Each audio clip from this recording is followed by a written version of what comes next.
Hola, buenos días para todos. Gracias por acompañarnos. Vamos a continuar con nuestra serie de paneles. Este es el número 4. El título de este panel es Modelos de Tratamiento. Yo soy Juan David González, soy su director de consulta externa. Hablaré un poco sobre este tema. También nos acompaña nuestros panelistas, a quienes han cordialmente aceptado nuestra invitación. Quiero empezar por presentar a la doctora Elizabeth Sainz. Ella es oficial de enlace de la Oficina de Naciones Unidas contra el Delito y la Organización Mundial de la Salud del Programa de Atención y Tratamiento en Dependencia de Drogas, de la Oficina de las Naciones Unidas contra la Droga y el Delito.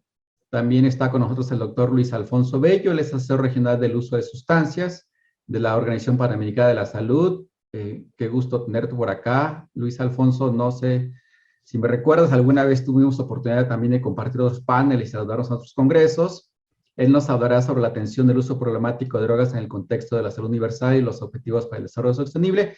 Y finalmente, tengo el gran gusto de presentar a la doctora Rodríguez Bores. Hemos estado trabajando arduamente a propósito de todo el compromiso interinstitucional que se ha generado en el Grupo Técnico de Trabajo de Salud Mental, justamente para atender los problemas de salud mental y atención psicosocial derivados de la pandemia que estamos viviendo. Ella es secretaria técnica del Consejo Nacional de Salud Mental y la verdad estamos muy complacidos de tenerte por acá, Lorena. Ya platicaremos un poco de tu presentación. Quisiera yo también compartir algunas de las ideas que tengo con ustedes, de las ideas que traigo. Iré por economía de tiempo, iré rápido. Déjenme comentarles un poco de lo que les voy a hablar. Una de las preocupaciones más acuciantes que tenemos hoy en día quienes somos proveedores de un servicio de salud es justamente la calidad de los servicios de tratamiento. Es importante valorar la calidad de los servicios de tratamiento y para eso quisiera compartir con ustedes los resultados de la evaluación de la percepción de la calidad de los servicios de tratamiento en CIJ. Estos son los resultados de una encuesta de salida que realizamos nosotros el año pasado, justamente al cierre del año, en el último trimestre del año pasado, para conocer si realmente estábamos haciendo, desde la percepción de los usuarios, de la percepción de las personas que nos consultan, un buen trabajo con ellos. Bueno, la evaluación de la percepción de la calidad de los servicios de tratamiento se realiza a través del monitoreo y la evaluación de programas y servicios, la cual es una situación cada vez más evidente, especialmente en estos tiempos de crisis sanitaria. Todo el mundo coincide en que sin un monitoreo y sin una evaluación más o menos estructurada y con rigor metodológico, es imposible conocer si los servicios que se están proveyendo realmente están ayudando o por el contrario están dañando o quizá al menos están teniendo un impacto diferente al deseado. Un poco para diferenciar estos dos conceptos, quizá podríamos definir como monitoreo, a decir de varios autores, no hay que entrar en detalle, eso de la recolección continua y sistemática de los datos rutinarios para los avances hacia el cumplimiento de los objetivos, y la evaluación, en cambio, otros autores la definen como entender el valor de algo para hacer mejor las cosas. ¿En dónde se inserta nuestra evaluación? Bueno, un poco entre la frontera entre el monitoreo, porque realmente es una evaluación, una encuesta de salida que hacemos desde hace 2 años en la institución. Año con año hacemos estas encuestas de salida y justamente la idea es tratar de entender si lo que estamos haciendo desde la mirada de los beneficiarios, de los usuarios, está dando resultado para ellos. Es bueno y en todo caso identificar qué cosas podemos mejorar. Bueno, es muy importante para nosotros hacer esta evaluación porque nos ayuda a entender cómo y hasta qué punto nuestros programas, nuestros servicios, son responsables de estos resultados, pues estamos siendo asertivos en esto, estamos dando los resultados que queríamos.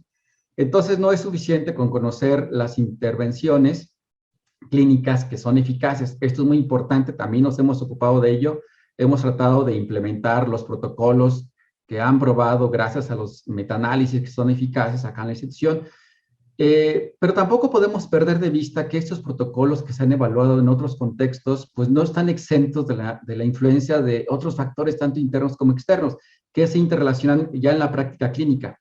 Y especialmente ahora con esta contingencia sanitaria que estamos viendo, que nos ha obligado justamente a renunciar al servicio de manera presencial tradicional, como lo conocíamos, a ofrecer los servicios de manera telemática, pues me parece que es un factor externo muy importante que no podemos mirar de soslayo, y en consecuencia, pues nos dimos a la tarea de hacer la encuesta. Nosotros mismos nos pensamos, ¿es pertinente en este momento hacer esta encuesta?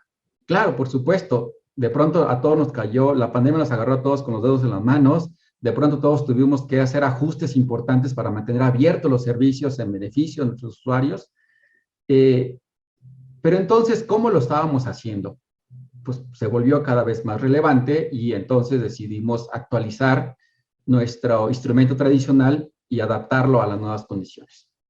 Ya les decía hace un momento que CIJ realiza anualmente esta encuesta a los usuarios de servicio, que son básicamente dos: el paciente que consume sustancias, a quien se le abre un expediente, por supuesto, se le prueba un servicio de tratamiento, y a sus familiares que lo acompañan, para conocer la percepción de la calidad de los servicios en consulta externa. También esto se hace en los servicios de hospitalización, ahora me ocuparé de los primeros.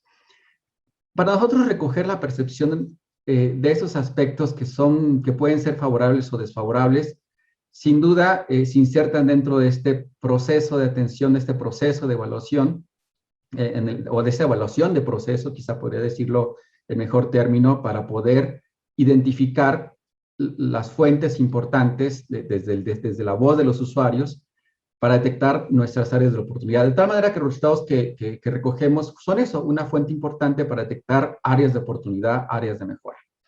Bueno, como les dije hace un momento, debido a la pandemia y para garantizar la continuidad de los tratamientos proporcionados a los usuarios, los servicios ambulatorios de tratamiento comenzaron a aplicarse a través de medios telemáticos, especialmente medios como esto, en las plataformas virtuales, las videollamadas. Pero, ¿cómo respondieron los usuarios a estas nuevas modalidades de administración del servicio, a esta nueva modalidad? Y bueno, pues entonces decidimos recurrir al diseño de un protocolo, de un estudio, el cual tuvo un diseño transversal, descriptivo, ex post facto, es decir, la aplicación obviamente se hizo después de haber recibido un tratamiento.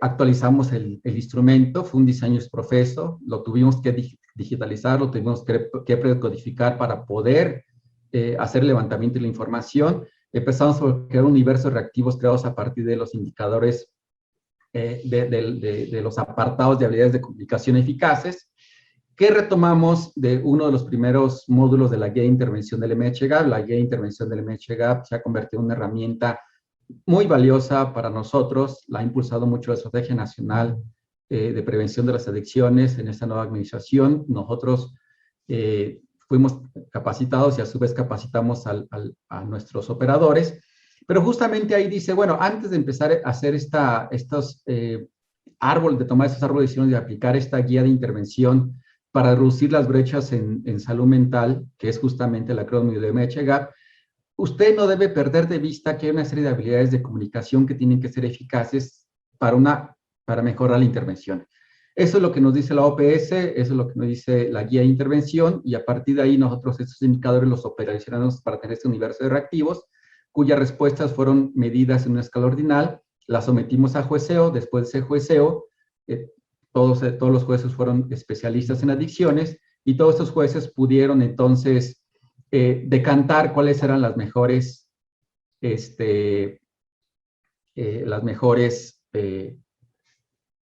reactivos para esta escala. Bueno, pues empezamos con una muestra más o menos por arriba de 2.200 personas, se aplicaron finalmente a 2.201, pero finalmente tuvimos que eliminar algunos cuestionarios, quedando en 1982, tuvimos esta atrición, algunos de estos instrumentos no cumplieron con todos los criterios para ser analizados. Tenemos 1.577 pacientes y 405 familiares. Hicimos una selección muestral por criterio. Las personas que acudieron con nosotros deberían tener al menos 6 sesiones de tratamiento en línea. Esto era importante. Algunas personas, para eso le preguntamos cuántas sesiones lleva usted con nosotros, tratando en línea. Algunas personas apenas llevaban 2 o 3, las eliminamos, por eso finalmente se redujo la muestra. El levantamiento de la información lo hizo personal voluntario previamente capacitado, sin ningún vínculo laboral con la institución. la aplicación en todos los casos fue individual, no juntamos a paciente y familiar, siempre, y no todos los familiares se les encuestó junto con su paciente, es decir, eran poblaciones excluyentes, pero en todos los casos fue individual y se realizaron a través de videollamadas previo consentimiento del usuario, se le explicó en qué consistía, se le explicó los beneficios de esta encuesta, consintieron mayormente todos, realmente fue excepcional el caso que no lo consintió, y esta aplicación se hizo durante el último trimestre del 2020. Finalmente, toda esta datos se recuperaron en una base de datos del SPSS y ahí mismo se realizaron los análisis estadísticos. Bueno, pues estos son los resultados que encontramos. Quiero empezar presentando los resultados demográficos. Mayormente son varones los que acudieron en el caso de los pacientes, es una situación normal. En CIJ, 7 de cada 10 personas que acuden a solicitar tratamiento son varones, los otros 30%, poco más, son mujeres. Y los familiares, tal también como lo muestra nuestro universo, mayormente son mujeres. 86% de los familiares eran mujeres, lo cual también, pues, de alguna manera es representativo del comportamiento que tiene nuestro universo de pacientes y familiares. La edad promedio de los pacientes eran de 30 años, tuvimos un rango de edad bastante amplio, desde los 17 años hasta los 60 años. 62, sin embargo, el promedio de edad anda en los 30 y los familiares, pues obviamente son mayores, 46.6, mayormente pares de familia acompañan o parejas acompañan, pues sobre todo pares de familia acompañan a los pacientes. Llama la atención que en 66% de los casos para ambas poblaciones habían tenido su última consulta con personal de psicología, seguido de medicina y de trabajo social. Pues esto no es extrañar, muchos de nuestros servicios de atención son de tipo psicosocial, que los provee justamente el personal de psicología.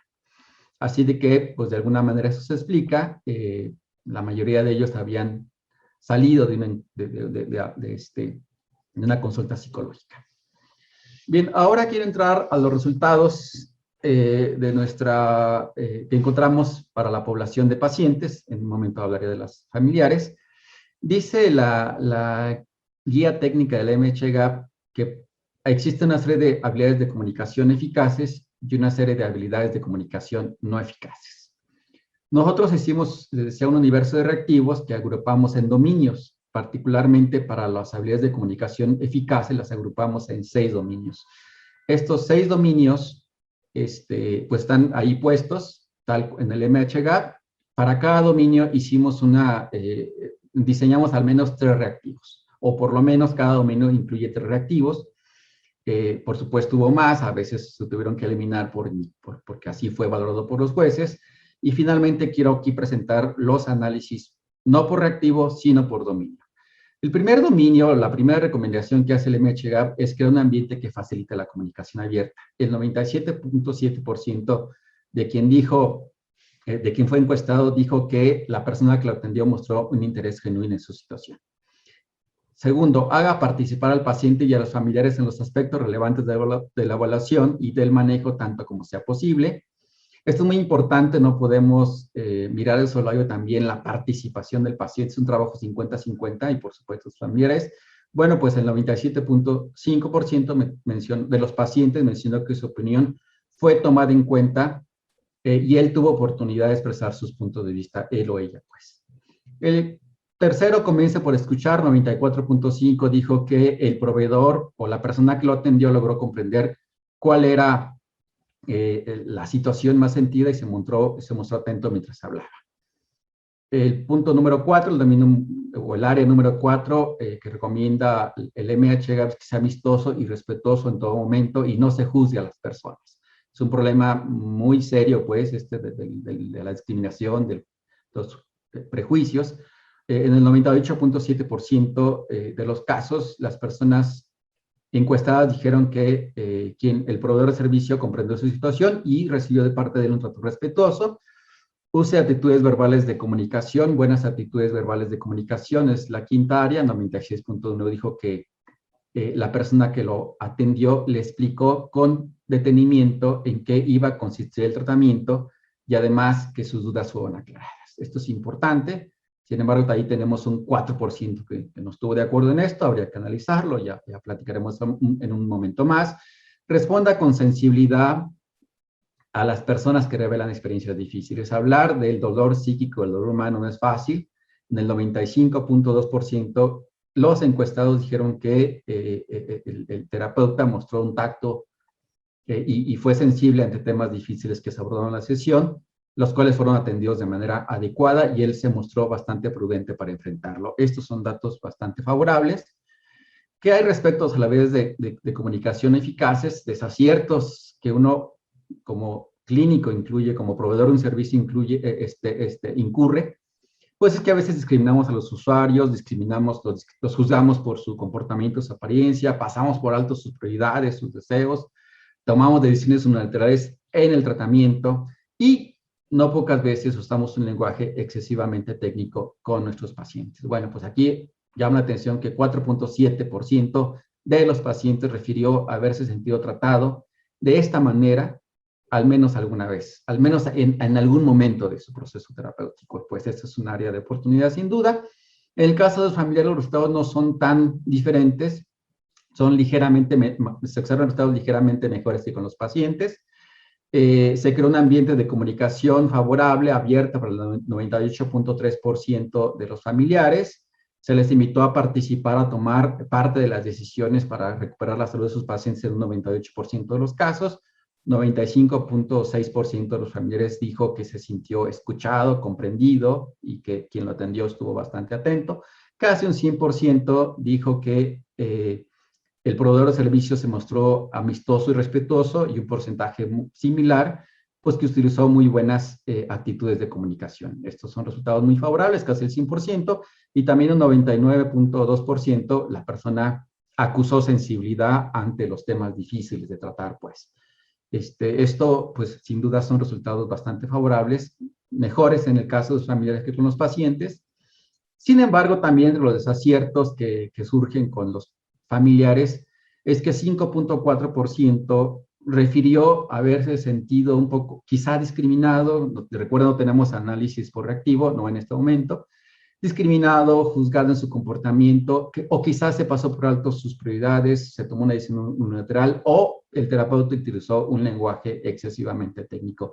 Esto es una calificación global en esta área, en este dominio, y entonces ya nos dimos a la tarea de hacer análisis por reactivo para identificar esas áreas de oportunidad, y destacan estas 5 aspectos. Miren, la habilidad para explicar con detalle en qué consiste el tratamiento fue un área de oportunidad.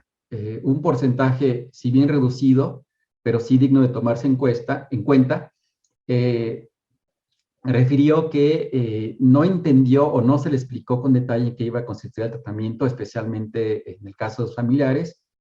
En el caso de los pacientes, por su parte, dijeron que la habilidad de recapitular los aspectos más relevantes de la sesión podría ser también, pues, una cosa que él hubiera preferido. Vamos a sintetizar, vamos a recapitular lo más relevante de esta situación, o de su situación, o de lo que se trabajó en esta sesión.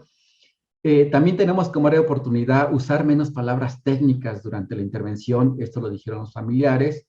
Y un aspecto que a mí personalmente me llama poderosamente la atención es que quizá tenemos que trabajar en la sincronía con las que el especialista proporciona las sugerencias al usuario. Esto de sincronía es lo que mis viejos maestros le llamaban el timing terapéutico, es decir, es sincrónico nuestras intervenciones con lo que está pasando el paciente, en cuyo caso resultará útil. Y finalmente, quizá el área de mayor oportunidad es que tenemos y que habrá que trabajar es que el 10% dijo haberse sentido que la persona que lo atendió lo interrumpía constantemente. Es una situación que nos preocupa, me di la tarea de investigar otros estudios en otras instituciones. Esto parece que es una situación recurrente, las personas, los pacientes refieren sentirse interrumpidos quizá más de lo que ellos hubieran deseado. Algunos contenidos adicionales en el informe cualitativo. Bueno, tenemos un aspecto aquí importante. Muchas de las personas acusan ambivalencia respecto a estas nuevas modalidades. Así podría decirlo. ¿Qué opina usted de esta modalidad telemática? Bueno, pues está contento con el servicio, no está contento con la modalidad, podríamos decirlo así. Eh, Ellos sin duda prefieren ser atendidos de forma presencial, pero reconocen y agradecen que los servicios de CIJ se mantengan abiertos para quien lo necesite. Nunca cerramos durante la pandemia, siempre estuvimos abiertos.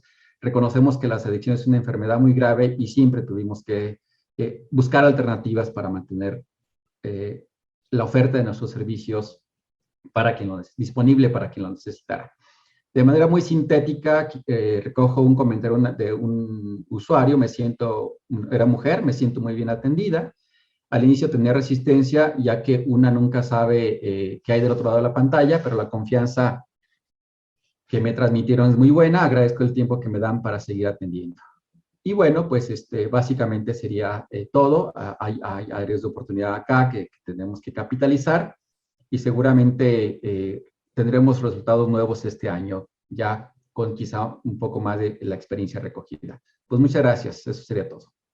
Ok, en primer lugar quiero darle las gracias a Carmen Fernández, mi amiga y colega de muchos años, mm, a la cabeza de los Centros de Integración Juvenil, que es una entidad de indudable referencia en el continente americano y en el mundo en general. Entonces, hoy voy a compartir con ustedes algunas ideas en relación a cuáles son los desafíos que se nos presentan en el marco de las políticas, usualmente sobre las políticas de prevención y tratamiento de los trastornos por uso de sustancias en estas épocas de crisis global, crisis financiera, pero además con el elemento adicional de la pandemia de COVID-19.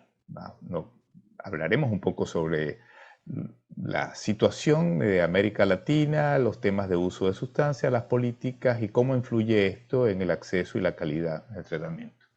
América Latina y el Caribe es probablemente una de las regiones con mayor inequidad social y sanitaria en el mundo. Y esto viene dado, fundamentalmente podemos mirarlo por los bajos niveles de ingreso y de consumo, por la persistencia de habitación, vivienda y empleo precario, con un déficit importante en el acceso a los servicios de salud y a la calidad de los mismos. También en otras áreas como un menor acceso a la educación, al saneamiento y al agua potable, y desde el punto de vista social, una prevalencia alta de marginación y discriminación social. Nuestro planteamiento fundamental es que la salud es un derecho. Y no solamente un derecho en sí mismo, sino que además es una condición que permite el goce pleno de otros derechos. Es decir, no se puede hablar de una situación de derechos humanos sin un acceso a la salud. Y eso se vincula de manera muy clara con el desarrollo. Cuando hablamos de desarrollo sostenible, probablemente voy a repetir un elemento que ya es conocido, es aquella propuesta de desarrollo que va orientada a satisfacer las necesidades actuales de la población, pero que no compromete la capacidad de satisfacción de estas necesidades a las generaciones futuras. En relación con el desarrollo y salud, son dos elementos que uno es ineludible al otro, es decir, no puede haber salud sin desarrollo y no puede haber desarrollo sin salud. Cada uno es causa y consecuencia del otro.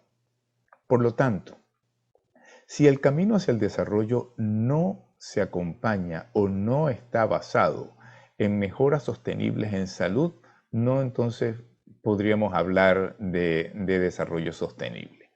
Es por ello que en la Agenda 2030 de Desarrollo Sostenible, dentro del capítulo dedicado a salud y bienestar, se ha definido una meta específica relacionada con el acceso a los servicios de tratamiento y prevención para los trastornos por uso de sustancias, de cualquier tipo.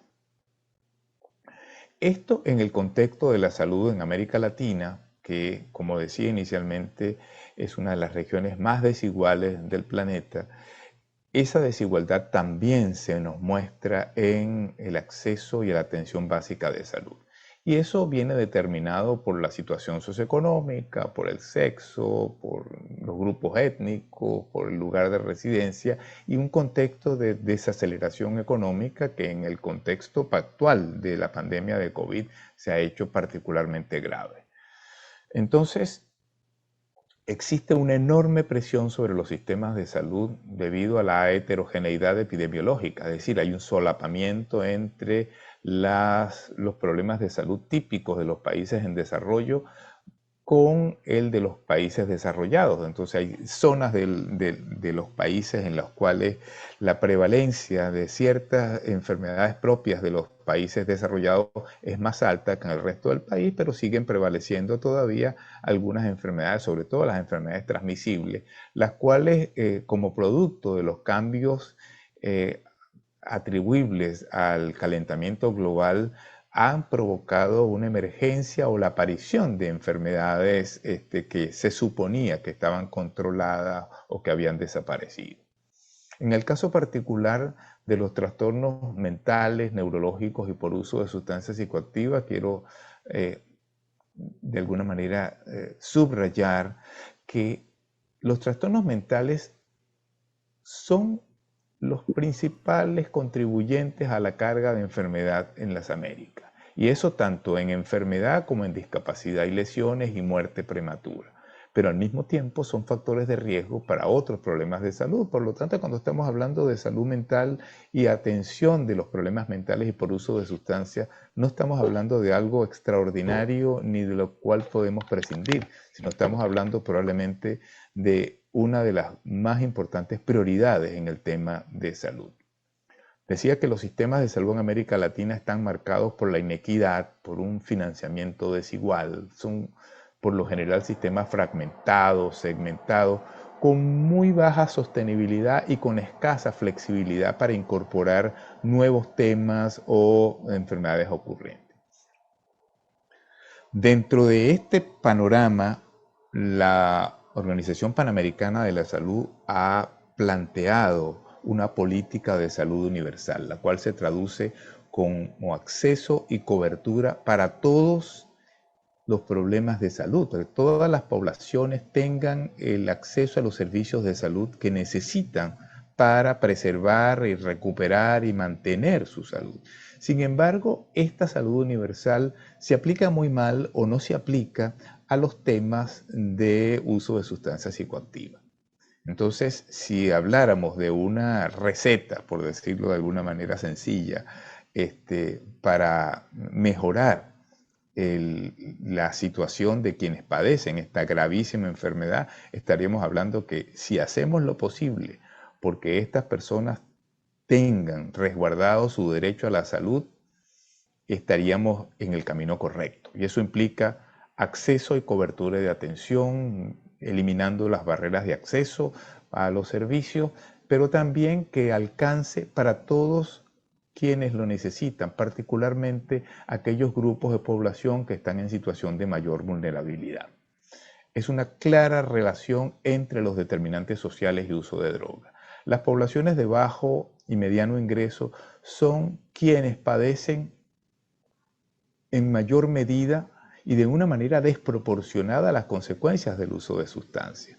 A pesar de que los principales consumidores son los países de alto ingreso, en los países de bajo ingreso, el consumo, aunque es menor, tiene unas consecuencias mucho más graves, porque la pobreza, la economía limitada, la educación tiene un efecto perverso en, digamos, tanto en la ocurrencia como el comportamiento de estos trastornos. De allí que en el Informe Mundial sobre Drogas de la Organización Naciones Unidas se establece lo que ha llamado el círculo vicioso de la desventaja, es decir, los trastornos por uso de sustancias son consecuencia de la pobreza, de conflictos sociales, pero también contribuyen a esa pobreza y esos conflictos sociales a través de un limitado acceso al empleo, un limitado acceso a la educación, que va generando situaciones que en algunos grupos son incluso mucho más evidentes y mucho más graves. Estamos hablando de algunas minorías con mayor vulnerabilidad, caso de la población femenina, las minorías étnicas, los desplazados, o ya sea por conflictos armados o por conflictos sociales. El acceso a tratamiento, según este reporte mundial, solo alcanza a 1 de cada 8 personas que lo necesitan. Es decir, solo 1 de cada 8 personas que tiene criterios para recibir tratamiento por un trastorno por uso de sustancias tiene acceso al mismo.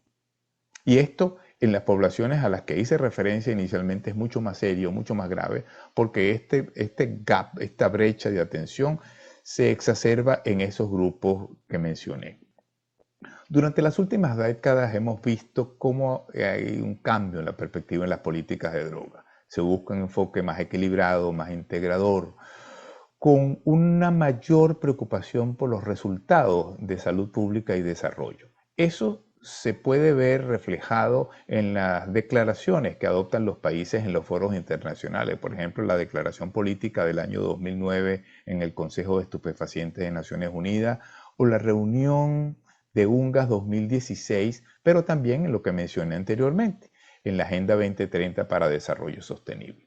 ¿Cuáles son entonces los preceptos fundamentales que debe cumplir una política de drogas en el ámbito de la salud pública? Primero, debe ser equitativa, es decir, debe alcanzar a todos y debe alcanzar todavía más a aquellos que lo necesitan más. Y esto es un tema de derechos, con atención preferencial a los más necesitados, incluyendo en el análisis de la situación y en la elaboración de las respuestas, la acción sobre determinantes sociales, económicos y ambientales que tienen un claro efecto sobre la ocurrencia y el comportamiento de los trastornos por uso de sustancias. Por otro lado, las intervenciones deben ser intervenciones basadas en la evidencia, basadas en datos científicos con respaldo en la investigación, y deben estar centrados los enfoques políticos en las personas más que en la sustancia. Lo importante no es si una sustancia es legal o ilegal, es cuánto de ello influye en que se consuma más, en que se consuma menos, en que se consuma más en aquellos grupos de población más vulnerables. Una política de salud pública dirigida hacia la atención de los problemas por uso de sustancias debe ser una política integral, equilibrada e incluyente. Y eso quiere decir también que incluya no solamente el tratamiento, la prevención del tratamiento de la dependencia, dice prevención del consumo, reducción de la vulnerabilidad de los riesgos, que es un tema que rebasa la mayor parte de las veces a quienes trabajamos en el área de la salud. El tratamiento y atención de los trastornos por uso de sustancias, preferiblemente, yo diría casi que esencialmente, integrado a la red de servicios de salud. Y otro punto del cual a veces nos olvidamos, que es el acceso a los medicamentos controlados. Con todo este tema de la crisis de opioides, fundamentalmente en los países que conforman Norteamérica, Estados Unidos y Canadá, muchos países han visto exacerbado las limitaciones para acceder a ciertos medicamentos, como por ejemplo los opioides para el tratamiento de enfermedades crónicas o el dolor crónico o el dolor severo en pacientes terminales.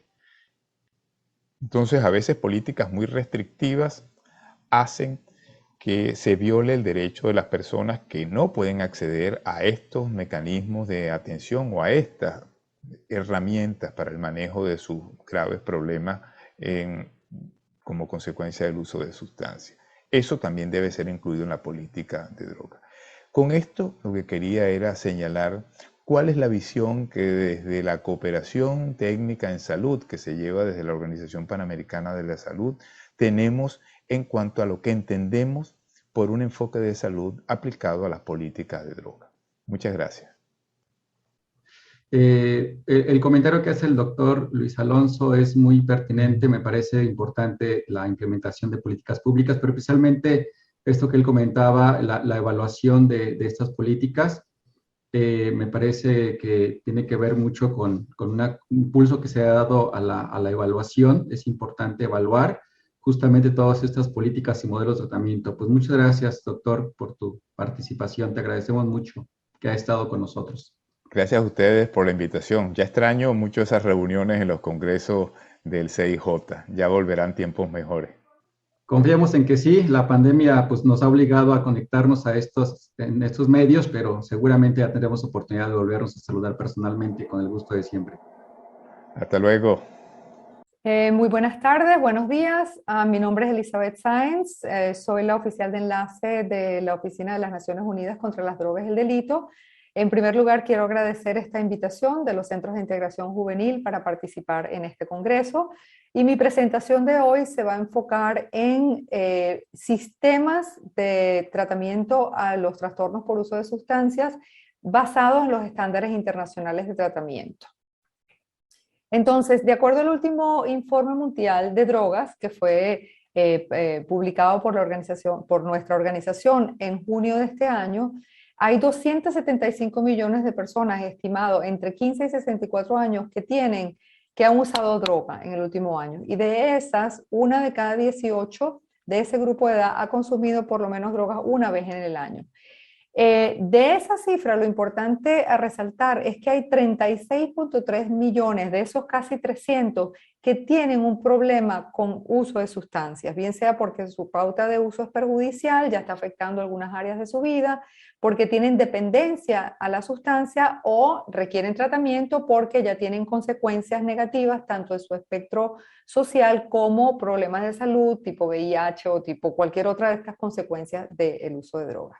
Entonces, de acuerdo al Informe Mundial de Drogas, el cannabis sigue siendo la droga más utilizada, pero recordemos que los opiáceos, aunque se usan en menor cantidad, siguen siendo las drogas más dañinas por su efecto, pero también por su asociación con el uso endovenoso y por lo tanto la repercusión que tiene en la transmisión de la hepatitis C y del VIH.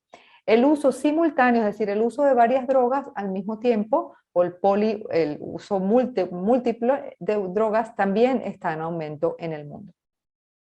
Otro dato importante de resaltar es la magnitud del problema, porque muchas veces nos encontramos que los países cuando quieren estructurar su sistema de atención a drogodependencias no conocen a ciencia cierta cuál es la magnitud y el tipo de problema que tienen, es decir, cuántas personas, qué proporción, qué grupo etario se afecta más y qué tipo de drogas se están usando y sobre todo de qué forma se están usando.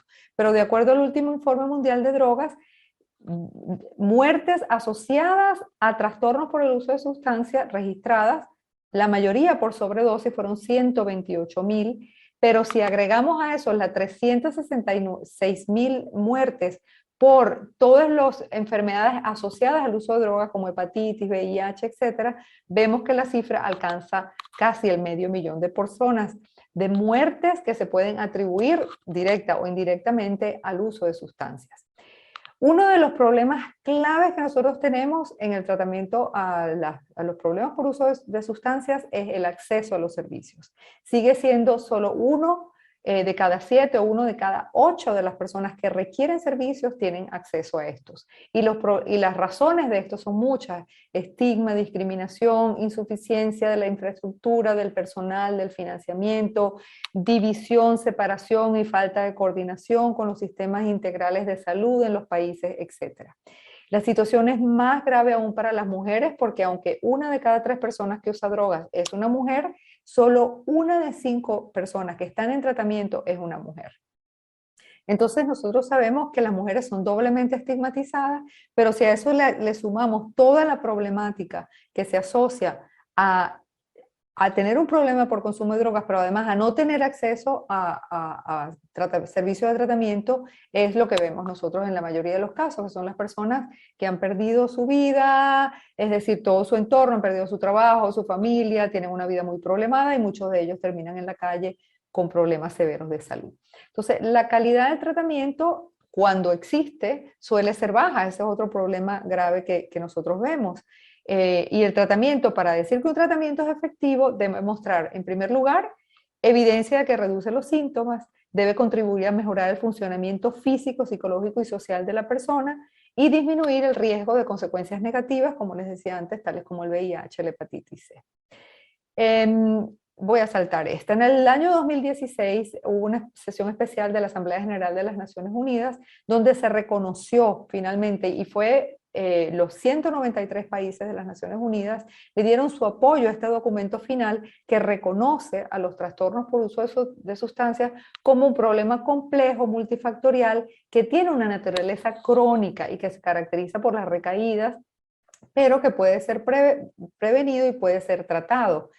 Y como resultado de eso, la Organización Mundial de la Salud y la UNODC, la Oficina de las Naciones Unidas contra las Drogas y el Delito, nos embarcamos en el proceso de desarrollar normas de aseguramiento de calidad para el tratamiento a los trastornos por consumo de sustancias. Esto es un documento clave, pues nos permite definir cómo debe organizarse un sistema de tratamiento a los trastornos por uso de sustancias, nos permite contribuir con lo que son las metas de desarrollo sostenible, porque hay un abordaje completo del problema de las drogas y porque finalmente se busca la integración del tratamiento a las adicciones o a los problemas por sustancia de droga con todo el sistema integral de salud y de protección social. Entonces fueron desarrolladas por la Organización Mundial de la Salud y la Oficina de Drogas y Delitos. Fueron diseñadas para ayudar a los países a planificar los sistemas y los servicios. Por supuesto, son aspiracionales. Cuando ustedes leen este documento, muchas personas se preguntan cómo vamos a alcanzar todas estas metas, todas estas recomendaciones, pero la idea es que sea un proceso progresivo, escalonado, incremental, de acuerdo a las condiciones que tiene cada país.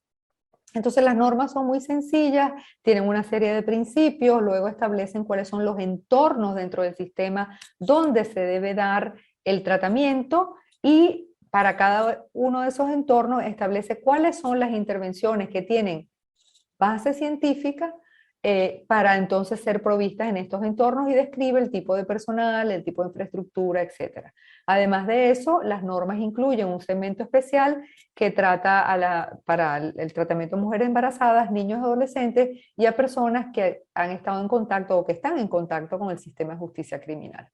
Entonces, esto es para recordarnos un poco la complejidad del problema con el que estamos tratando, donde el consumo continuo de drogas está al centro del problema, pero son muchas las variantes genéticas del ambiente donde se crece, el apego a la madre, la violencia infantil, el abuso, la negligencia y por supuesto toda la carga genética asociada con enfermedades mentales que pueden llevar a producir el cuadro complejo que conocemos como adicción o dependencia a sustancias. Esto un poco para ilustrarlo mucho, lo mismo, la interacción entre lo biológico, el ambiente y la sustancia para cambiar los mecanismos cerebrales que conllevan a la adicción. En el Informe Mundial de Drogas del año pasado, del 2020, les recomiendo leer el boletín número 5, pues este nos describe la serie de condiciones socioeconómicas que están asociadas con el desarrollo de trastornos asociados por uso de sustancias y viceversa, cómo el uso de sustancias condiciona y mantiene a los individuos o a las familias, a las sociedades, en un círculo vicioso de bajo nivel socioeconómico, educativo, etc. También nos habla de cuáles son los factores de riesgo que conducen a que se produzcan los trastornos por uso de sustancias, la pobreza, el conflicto, etc. Pero también describe cuáles son todos los factores protectores que nos ayudan a prevenir. Y al saber estos dos, nosotros podemos desarrollar buenas políticas, buenos programas, buenas estrategias, buenos proyectos en función de un sistema de tratamiento efectivo y eficaz. Estos son los principios claves. El tratamiento debe estar disponible, debe ser ético, tiene que haber buena coordinación, las intervenciones deben estar basadas en la evidencia científica y responder a las necesidades específicas de cada individuo, de cada grupo poblacional. Tiene que haber buena gestión, buena gobernanza, y es bueno que el sistema de tratamiento a las adicciones se integre con el Sistema Nacional de Salud y de Protección Social. Esto un poco para recordarnos el principio de salud pública que dice que las intervenciones de menor costo y menor complejidad deben aplicarse a la base, digamos, del grupo social y debemos salvaguardar las intervenciones más costosas, las menos costo efectivas, pero que también son necesarias para un número, digamos, más reducido de pacientes para quienes realmente los necesitan. Esto es un principio básico de salud pública. Entonces, cuando hablamos de la configuración del sistema de tratamiento de las adicciones, hay varios modelos. Nosotros en la Oficina de Naciones Unidas recomendamos el del centro, el modelo que se basa en la comunidad, donde los centros de atención médica están al centro y proveen todos los servicios de despistaje, de intervenciones breves, referencia al tratamiento, más todos los que son las intervenciones que se dan dentro del ámbito hospitalario, pero también tenemos el apoyo a nivel comunitario, ¿verdad? Donde se puede hacer identificación de casos, seguimiento y todo lo que es la sociedad civil organizada y toda la red de servicios que pueden ayudar con la rehabilitación y la reintegración de las personas una vez que ya están enroladas, pues, o están formando parte en el tratamiento.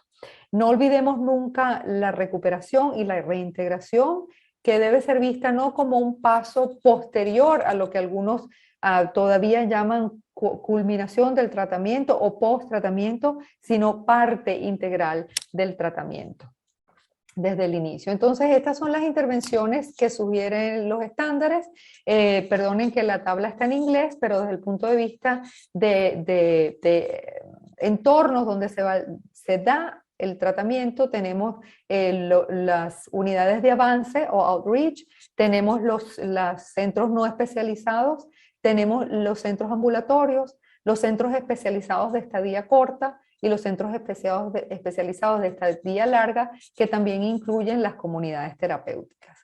Entonces, las normas nos van a decir para cada uno de esos 5 entornos cuál es o cuáles son las intervenciones terapéuticas apropiadas. Entonces, los centros de alcance, ¿verdad? Son usualmente el primer punto de contacto con las poblaciones. Allí se presta apoyo básico, seguridad, alimentación, comida, una cobija, mantener al paciente vivo. También las unidades de alcance también hacen prevención de sobredosis, distribuyen naloxona, etc. Luego están los entornos no especializados. Estos son espacios dentro del sistema de salud o de protección social donde, con la debida capacitación, el personal que allí labora puede prestar cierto tipo de atención a los pacientes con adicciones o con trastornos de dependencia, ¿verdad? Pero que no necesariamente son centros especializados. Luego viene el tratamiento ambulatorio. Este se aplica a la mayoría de los pacientes. Tienen de mayor a menor intensidad, pero usualmente los pacientes van durante el día, también pueden ir a sus terapias grupales o a recibir su medicamento, ¿verdad? En este caso puede ser la metadona, la buprenorfina, etc. Allí se elabora el plan de tratamiento, se le hace seguimiento al paciente y se le proveen de todas las intervenciones psicosociales o farmacológicas que el paciente requiera. El tratamiento hospitalario a corto plazo es sumamente importante entender que es un tratamiento cuyo objetivo fundamental es la estabilización del paciente que está desestabilizado, bien sea por crisis relacionada con trastornos mentales, suicida o intoxicación severa. Estos pacientes, en un periodo no menor de una semana, pero tampoco mayor de un mes, son estabilizados y luego son dados de alta y referidos al centro ambulatorio o al nivel de tratamiento que el paciente requiera, según su cuadro, según el tipo de droga que use, etc. Por último, tenemos el tratamiento residencial a largo plazo que incluye las comunidades terapéuticas. Hay diferente duración, pero usualmente es de 3 meses mínimo. El objetivo de esta modalidad es romper con el ambiente caótico y disruptivo donde usualmente viven los pacientes y crear un ambiente que se convierte en la intervención terapéutica. La admisión es voluntaria y siempre debe haber un plan para transitar nuevamente hacia la comunidad una vez que el paciente ha culminado el tratamiento residencial. Como les mencionaba antes, la gestión de recuperación y de reintegración en la comunidad debe siempre darse una vez que el paciente ya ha estabilizado, que ha completado los ciclos de tratamiento, ¿verdad? Usualmente estos apoyos son necesarios de por vida, pero en general incluyen apoyo al tema de consecución de empleo, trabajar con la familia, asegurarse que esta persona tenga una vivienda, apoyo a su salud mental, que se incorporen a trabajar en la comunidad, etcétera, ¿verdad? Y sabemos que por tratarse de un problema crónico, la gestión de recuperación debe ser una intervención continua y de largo plazo. Las normas también nos hablan de ciertos grupos de población, las embarazadas, los adolescentes y las personas en contacto con el sistema de justicia criminal. Y de esa manera pues cubren todo el espectro de poblacional que requiere intervenciones y son por eso una herramienta clave para quienes están a cargo de la planificación de estos servicios. Entonces nos ofrecen un marco para la planificación, la implementación, el desarrollo de un sistema de salud, ¿verdad?, con enfoque en la atención al individuo y a sus necesidades particulares. Bueno, para resumir y terminar, fueron elaboradas siguiendo el mandato emanado de la Asamblea General de las Naciones Unidas, la sesión especial en drogas del 2016, propone una serie de intervenciones y entornos dentro del sistema donde se debe prestar la atención, proporcionan un marco para el desarrollo de la atención continua, ¿verdad? Ahora, ¿qué ha pasado con COVID? No quiero terminar sin mencionar, los desafíos han sido más grandes, hemos tenido que adaptar los servicios para asegurarnos que nuestros pacientes, nuestra población, que es una de las más vulnerables, tenga acceso a los servicios tanto farmacológicos como psicosociales y de apoyo social.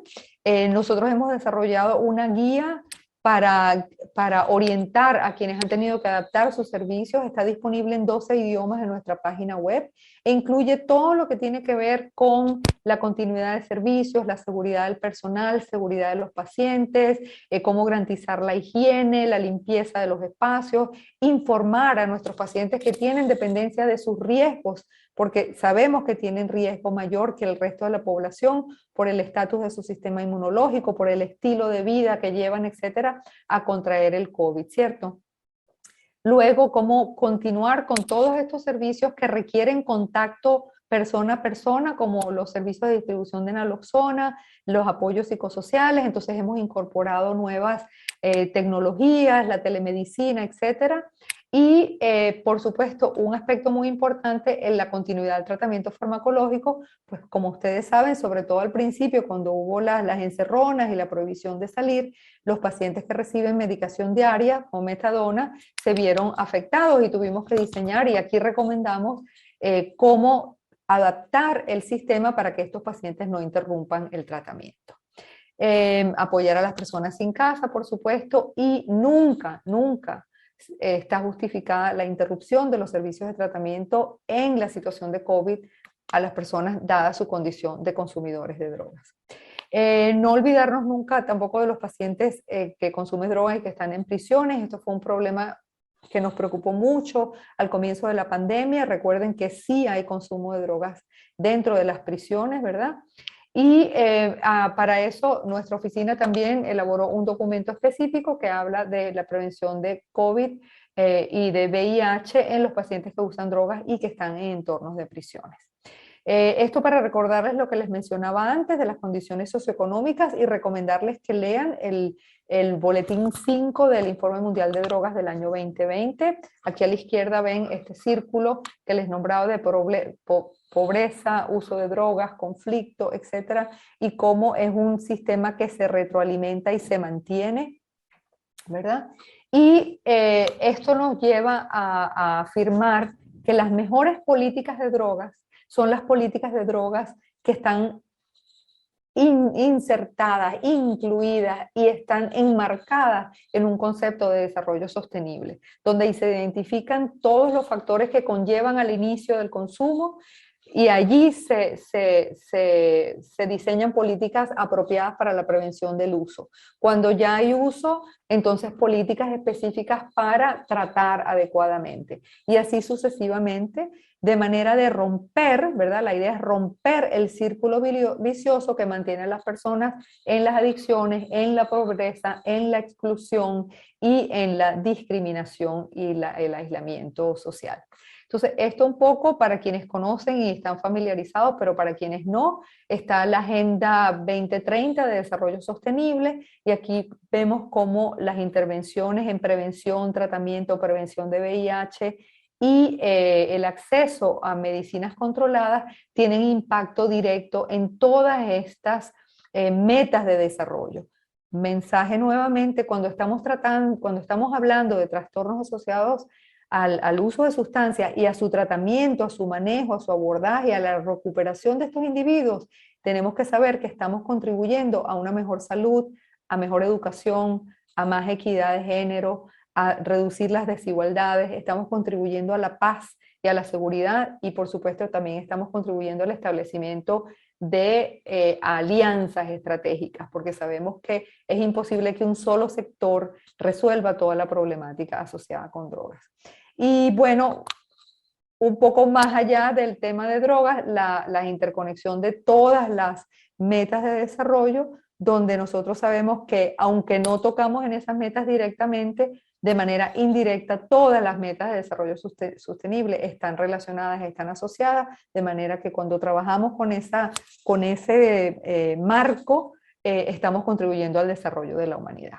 Detrás de esto está nuestro, digamos, eslogan, no dejar a nadie atrás, incluir sobre todo a nuestras poblaciones, las más vulnerables, los usuarios de drogas, sus familias y sus comunidades. Y con esto termino dándole muchas gracias por darme esta oportunidad de presentar ante este prestigioso congreso y bueno, me despido con mucho agradecimiento y muy feliz de haber participado acá. Muchas gracias. Bueno, pues continuando con el panel número 4, quiero presentar con mucho gusto además a la doctora Lorena Rodríguez Bores, secretaria técnica del Consejo Nacional de Salud Mental. Bienvenida, Lore, qué gusto tenerte por acá. Ella es médica cirujana egresada por la UNAM, cursó especialización en psiquiatría en el Instituto Nacional de Psiquiatría Juan Ramón de la Fuente Muñiz, un orgullo nacional este instituto, maestra en ciencia de salud por parte de la UNAM y actualmente es doctorante en salud mental pública en la UNAM. En el 2014, ella fue ganadora del premio JJ por la Sociedad Internacional de Trastorno Bipolar por la estancia de investigación en trastornos afectivos en la Universidad de Nuevo México, en Estados Unidos, Norteamérica. Cuenta con diferentes cursos de entrenamientos acerca de violencia familiar, derechos humanos y telesalud. Pues laboró como psiquiatra asistente en la Clínica de Trastornos Afectivos en el Instituto Nacional de Psiquiatría Ramón de la Fuente, del 2012 hasta febrero de 2019. En marzo de 2019 se integró al equipo de la Oficina de Dirección General de los Servicios de Atención Psiquiátrica y a partir del 1 de agosto fue nombrada secretaria técnica del Consejo Nacional de Salud Mental. Pues qué gusto tenerte por acá. Lore, adelante con tu presentación. Muchas gracias. Muchas gracias, Juan David.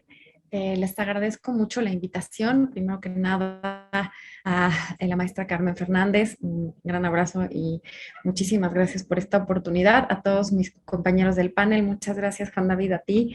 Y bueno, me voy a permitir compartir la pantalla para platicar un poquito acerca de un modelo de atención, por supuesto, virtual, a través de la telesalud para la atención de salud mental y adicciones.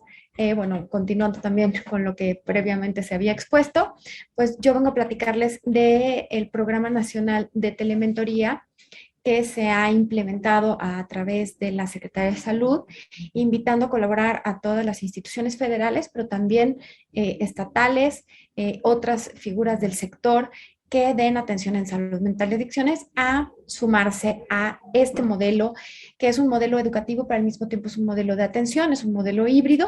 Y bueno, para más vamos a platicar un poquito a fondo.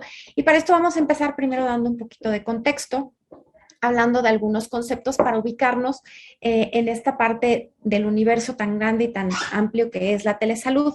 Por un lado tenemos toda la modalidad que es la atención a distancia directa con una persona, o sea, un paciente, un usuario de algún servicio de salud, en el que se da la consulta directa entre un proveedor de salud, en este caso un proveedor de salud mental, con un usuario. Puede ser de forma sincrónica, es decir, al mismo tiempo que se esté dando, y la otra es que puede ser a través de un tercero que sea un médico general, una interconsulta, o que pueda haber algún otro tipo de instrumentos que se pueden enviar y que de forma sincrónica pueda haber una evaluación por parte del especialista en el momento que pueda, y le llegaría en algún momento el resultado al usuario. Por otro lado, tenemos el universo que es todo el tema educativo a distancia, que es la teleeducación, en el que existen, como ustedes sabrán, y hay diversos programas a diversos niveles, diplomados, capacitaciones, maestrías, inclusive otros grados académicos que se pueden dar en la en la educación médica continua, en la educación en salud continua. Y también se encuentra que sería un híbrido entre la teleeducación y la atención a distancia, es decir, la telementoría. Porque si bien es un brazo importante de la educación médica continua, porque se van viendo temas específicos y hay una actualización, el aprendizaje es basado en casos que se ven en la comunidad y que los presenta la persona que se encuentra inscrita al grupo de supervisión, al grupo de la mentoría. Y por otro lado tenemos el otro universo que sería todo el tema de la telegestión y el telemonitoreo, en el que, bueno, habrían sistemas de supervisión, de monitoreo y también de gestión y registro de los casos en los sistemas de salud. Si vemos la comparación en un modelo de teleconsulta tradicional, el modelo de telementoría lo que hace es que tiene un resultado exponencial, ya que no solamente se trata de un experto brindando unidireccionalmente una atención a un paciente o a un usuario, sino que es un grupo de especialistas de algún tema en específico y que supervisan, mentorean a este personal no especialista que se encuentra en primer nivel de atención o en atención primaria y que ellos van dando los casos que van atendiendo en la comunidad y que al ser supervisados o mentoreados por este equipo de especialistas los llevan a resultados adecuados, obviamente basado en un buen modelo de praxis, es decir, llevado los conocimientos, digamos, en una práctica adecuada, siguiendo guías, etcétera. Y esto lo que hace realmente es que se impacta en la atención especializada que fue impartida por un personal no especialista. Este modelo realmente es parte del proyecto de telesalud para la atención de salud mental, adicciones, en el futuro Consejo Nacional de Salud Mental y Adicciones. Se encuentra plasmado dentro del Programa de Acción Específico de Salud Mental y Adicciones 2018-2024 en el capítulo de Innovación en Salud, en la que, como se ve y si nosotros revisamos el capítulo, son amplias las estrategias y que la idea y la intención es abarcar en todas las modalidades de telesalud, como sería la teleatención, tener un sistema de registro y gestión, pero es importante decir que la telementoría es una de las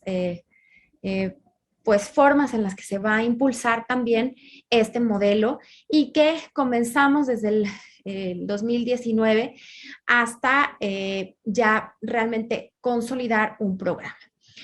La propuesta de implementar este programa de telementoría es que a través de las unidades de especialidad se pueda brindar una supervisión, una mentoría a otros establecimientos de atención en salud mental y adicciones que se encuentran en atención primaria, ya sean los CAPAS, otro tipo de UNEMES, centros de salud y los CISAMES. Y esto para brindar también una guía sobre la atención a los programas prioritarios de atención, salud mental y adicciones. Y esto para que sea recibido por el personal no especializado, pero que ya se encuentre capacitado. Hace rato escuchábamos hablar del MHGAP. Uno de los targets es que las personas que ya recibieron estas capacitaciones en Guía MHGAP sean también seguidos a lo largo del tiempo, apoyados con un programa de telementoría para aumentar su poder resolutivo al ver los casos en la comunidad. Las ventajas de este modelo es que al brindar este entrenamiento pueda ser transferencia de capacidades también a otras figuras del personal de salud, no nada más médicos, sino también asistentes, enfermeras, trabajadoras sociales, educadoras en salud y promotoras. Y realmente estas clínicas de telementoría generan redes de conocimiento. Y así, con esta práctica basada en casos, se puedan generar circuitos de conocimiento para que se pueda compartir tanto entre pares como con otros colegas, inclusive de otras especialidades. Esto también permitiría la recolección de datos y un monitoreo más centralizado, además de poder en un futuro evaluar la efectividad de los diferentes programas de salud pública que pueden ser implementados e inclusive llevados por telementoría. El beneficio también importante que se brinda al personal de la atención primaria, pues es que brinda una herramienta de educación médica en salud en este modelo híbrido, por supuesto sin costo, genera una interacción profesional con colegas de interés similar y reduce el aislamiento que puedan presentar o puedan percibir las personas que se encuentran laborando, sobre todo en sitios más alejados o inclusive desprovistos de otros tipos de servicio, y eso también mejora de alguna forma la permanencia del personal de salud en la atención primaria. Con esta mezcla de aprendizaje y práctica también puede generar otro tipo de redes y también brindar un acceso a lo que son interconsultas realmente con especialistas. Los pasos para establecer una clínica de telementoría, primero es definir cuál es el tema, en este caso, pues estamos hablando de muchos temas que serían, que se desprenden de la salud mental y adicciones, se identifican los especialistas, se integra un grupo multidisciplinario, se identifican los receptores, en este caso se encuentran en atención primaria, se establece un formato, cada centro establecería cómo serían estas sesiones, su temario, y que las sesiones se divida en una pequeña porción del tiempo en que se presente de forma académica un tema, pero que el resto del tiempo realmente se dedique a presentar o que los asistentes presenten de forma proactiva los casos que se encuentran viendo, diagnosticando, atendiendo en la comunidad, y estos sean supervisados por el equipo de especialistas. La idea es que las teleclínicas más o menos duren tengan ciclos alrededor de 4 o 5 meses y con eso se puede establecer un calendario. Eso fue lo que hicimos a partir del 2020 y, permítanme un segundito, y en el programa Telementoría invitamos a pues las unidades de salud mental y adicciones federales para participar como grupos, serían los grupos centrales donde se encuentra el grupo de especialistas que se conectaría a su vez precisamente a los centros de salud, al personal que se encuentra en los CAPAS, al personal que se encuentra en los ISAMES y con ello llevar los diferentes temas que ellos hayan decidido, o sea, las teleclínicas que al interior, por ejemplo, del Fray Bernardino, del Samuel Ramírez, de los centros de integración juvenil o del instituto hayan definido. Y la idea es que en un futuro, o sea, esto fue la primera fase, dar telementoría en psiquiatría general, con algunas clínicas de subespecialidad, específicamente las que más fueron obviamente de adicciones, hubo por ahí algunas de salud mental en edad adulto mayor, pero la idea es que se integre en este modelo de telementoría la continuidad, por ejemplo, de lo que se lleva a cabo en la Estrategia Nacional de Prevención de Adicciones, en el Programa Nacional de Prevención de Suicidio, de Salud Mental en Emergencias y sobre todo un brazo importante de la supervisión de la guía MHGAP en los que ya se encuentran capacitados precisamente para poder darle seguimiento e inclusive otros programas de salud pública. El Programa Nacional de la Eliminación para la Hepatitis C, que se encuentra actualmente activo y pues suena por toda la radio, etcétera, también contempla un programa de telementoría en el que se reúnen especialistas de hepatitis C y justamente supervisan y mentorean a personal que se encuentra en atención primaria, que puedan estar viendo y detectando casos de hepatitis C. Para la segunda fase se invitó al IMSS, al ISSSTE e incluso a algunos hospitales de la iniciativa privada como fue Grupo Ángeles y el Hospital Español y se integran realmente a este proyecto para poder llevar esta supervisión a más colegas. La primera fase empezó el 1 de marzo. Esto fue el calendario en el que aquí CIJ tenía tuvo tres grupos, teleclínicas de adicciones, el Hospital Fray Bernardino tuvo 2, el Instituto Nacional de Psiquiatría brindó 3 teleclínicas, esto es decir, las personas se inscribían a solo una o inclusive algunas se inscribieron a 2, pero no quiere decir que se tenían que conectar 3 veces a la semana, sino eran diferentes grupos que se ofertaban de forma semanal y así se podían conectar y poder exponer los casos y con ello ser supervisados. Y bueno, inició el 1 de marzo. Estas fueron todas las sedes que fueron las que llevaron a cabo las teleclínicas, como realmente son los 3 hospitales, bueno, los 4 hospitales psiquiátricos federales. Desde las oficinas también de SAP se organizaron algunos compañeros para brindar también una teleclínica, los centros de integración juvenil y los centros comunitarios que se encuentran aquí en la Ciudad de México. ¿Y cuáles fueron los resultados de esta primera fase? Bueno, realmente hubo mayor prevalencia de que eran más las mujeres las que se inscribieron, pero bueno, como ven aquí, es mucho más el personal femenino que se inscribió. La edad generalmente fue entre los 30 y los 40 años, que más o menos coincide un poco con la edad profesional, sobre todo de psicólogos y psiquiatras. Esta fue como la distribución etaria. Prácticamente todos los estados de la República Mexicana se conectaron a alguna de las teleclínicas. De la Ciudad de México fue obviamente de donde más público se conectó. Sin embargo, también teníamos personas de Campeche, de Chiapas y prácticamente de toda la ciudad, de toda la República Mexicana.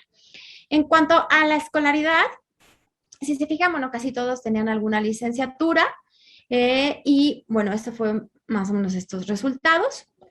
La formación, los que más se conectaron fueron psicólogos, seguido de trabajadores sociales y de médicos generales, también una proporción importante de enfermeras, que también fue algo muy gratificante de ver que toda la diversidad del personal clínico que se integró.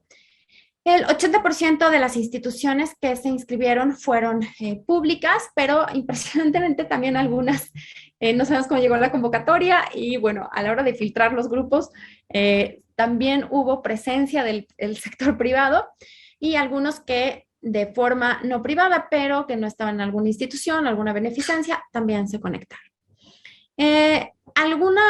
Solamente el apoyo que se recibió fue porque empezamos a hacer alguna gestión también a través de los estados para que se les dejara a los clínicos respetar, digamos, que esa hora y media, porque casi todas las clínicas duraron hora y media, para que pudieran conectarse a su sesión de supervisión.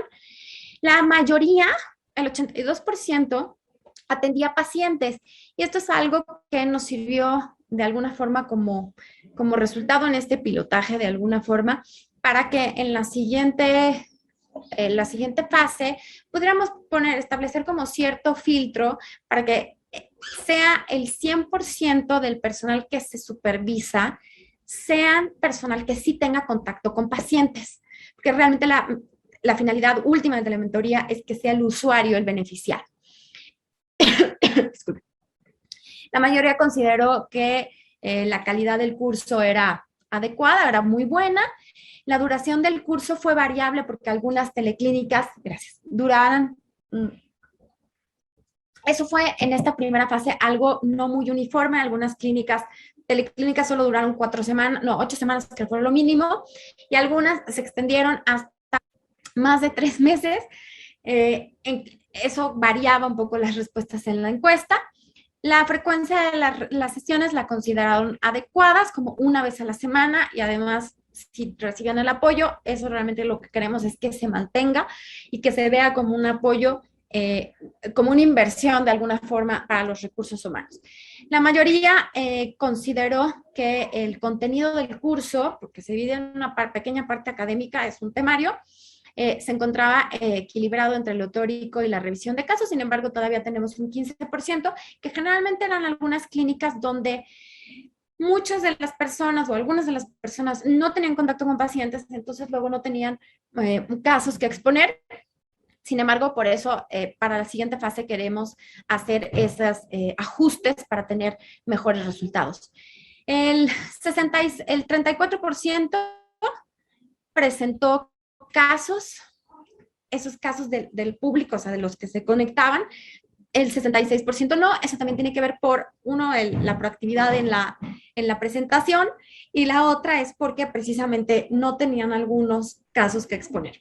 En cuanto a las herramientas para identificar y diagnosticar, el 90% consideró que este modelo de telementoría sí les brinda herramientas para identificar y diagnosticar, y también para tratar. Si se fijan, este es un excelente resultado. 92% de las personas que participaron consideraron que sí aumentaron su capacidad para poder dar esta resolución en tratamientos, por supuesto, tratamientos en casos que se veían en la comunidad. Y bueno, consideran que la utilidad que les brinda este curso es sobre las herramientas diagnósticas, seguidas por terapéuticas, y bueno, si se fijan, solamente una sola persona consideró que no aprendió nada durante el curso. En cuanto a la modalidad, pues obviamente son cosas que no dependen igual, algunos detalles de nosotros, pero en general la mayoría de las personas consideraban que la plataforma, que casi siempre era Zoom, pero algunos centros utilizaron Google Meets y algunos otros utilizaron videoconferencia Telmex, fue bastante bien aceptada. La parte de estabilidad, pues no dependía mucho de nosotros, pero parece que a la mayoría tuvieron pues problemas técnicos ocasionales. Y bueno, la mayoría, 97.5%, volvería a participar en otra, yo le llamo oleadas por la pandemia, porque el término está de moda, pero bueno, en otra fase, en otra oleada de la telementoría, sí le gustaría participar, y el 99% recomendaría esta modalidad de teleatención. Les presento el calendario para el 2021-2022. Esto es algo de lo que se modificó. Vamos a hacerlo un poco más uniforme. Van a ser 3 ciclos al año, empezamos en octubre, el otro va a haber en marzo. Este fue en marzo, en octubre, el otro va a ser en enero, abril, julio y octubre. Ya de forma más calendarizada, se agregan nuevas instituciones mentoras, como les mencionaba, se agrega el ISSSTE, y también se agrega tanto el Instituto Nacional el Instituto de Psiquiatría de Yucatán y los Servicios de Salud de Yucatán, y también no se encuentra esta diapositiva, pero también se va a agregar el estado de Tabasco. En otra forma, digamos que también va a ser de telementoría, pero la idea es resolver también necesidades estatales, ya que tanto Tabasco solo cuenta con un solo hospital psiquiátrico, al igual que Yucatán, y realmente atienden una gran carga que deriva de una necesidad, no nada más de su estado, sino incluso de estados aledaños, Campeche y Quintana Roo. Entonces, esto genera muchísima carga en los hospitales psiquiátricos, y la idea es que sea el hospital psiquiátrico el que empiece a promover este modelo de telementoría en los CAPAS, en los centros de salud estatales, dentro de su misma red de servicios, precisamente para fortalecer la atención en salud mental y adicciones y disminuir también esta sobresaturación sobre estos hospitales psiquiátricos. Es una modalidad estatal que son estos 2 estados los primeros o los pioneros en adoptar esta modalidad como telementora. Y bueno, esta vez van a cambiar un poquito los criterios de participación. Vamos a priorizar que sean las personas de la República Mexicana y del sector público. No vamos a excluir, pero sí vamos a tratar de priorizar que sea así. Sí tuvimos algunos que se conectaron desde el extranjero, sobre todo desde Sudamérica. Y bueno, realmente vamos a tratar de estandarizar más la información con un formulario estandarizado. Se van a pedir... esta vez sí se les va a pedir un comprobante de formación, simplemente para tener un poquito más el control de que son personas profesionales que buscan esta plataforma y esta modalidad justo para aumentar en su práctica. Y bueno, ver que todo esto lo manden antes de la fecha límite para establecer los grupos. Y bueno, esta vez aumentamos 10 grupos. La primera empezamos con 15 grupos, esta vez van a ser 25. Se espera el doble de participantes, 750 participantes. La idea es que esta vez sea un poco más justa la repartición, que una persona solo se puede inscribir a un solo grupo. Esta vez solamente van a ser 10 semanas de duración. El grupo también se establecerá de 30 personas para que no queden muy grandes o muy pequeños. Y bueno, como hablamos, los criterios de inclusión serían un poquito más estrictos, sobre todo en el tema de que estén en contacto con pacientes y que tengan alguna formación sanitaria, digámoslo así. Y bueno, este es como quedó el calendario, y pues para invitar también a quienes nos están viendo, esto va a salir ya por las redes tanto de los servicios de atención psiquiátrico, de la Comisión Nacional contra las Adicciones y del Consejo Nacional de Salud Mental próximamente, para que puedan inscribirse, enviar la documentación. Nada más les pide una fecha, una identificación y algo que compruebe su escolaridad. Y bueno, estos serían los grupos a los que van a poderse inscribir. Realmente aumentamos más también, se aumentó más el número de grupos de CIJ, esta vez van a ser 6, y bueno, esto es como quedará el próximo calendario para que se animen. Muchísimas gracias, Lore, por la participación. Sin duda, la respuesta que se ha dado en términos de salud mental frente a esta pandemia nos ha obligado a todos a adaptar nuestras modalidades de atención. Ahora, sobre todo a distancia, se ha puesto de moda telementoría, telemedicina, teleasesoría, teleconsulta, telemedicina, etcétera. Hay quienes, pues felicidades por el esfuerzo, hay quienes dicen que si alguien se hubiera puesto a planear un trabajo de telemedicina y telementoría y todo este trabajo a distancia, más o menos le hubiera llevado 12 años lograr echar a andar estos programas, de tal manera que la pandemia nos hizo correr y ahora estamos todos aquí haciendo lo que quizá en 2 años hubiéramos logrado hacer, pero hubo que responder y felicidades por el esfuerzo. Bueno, pues agradecemos la participación de todos nuestros panelistas, que pasen buen día. Hasta luego.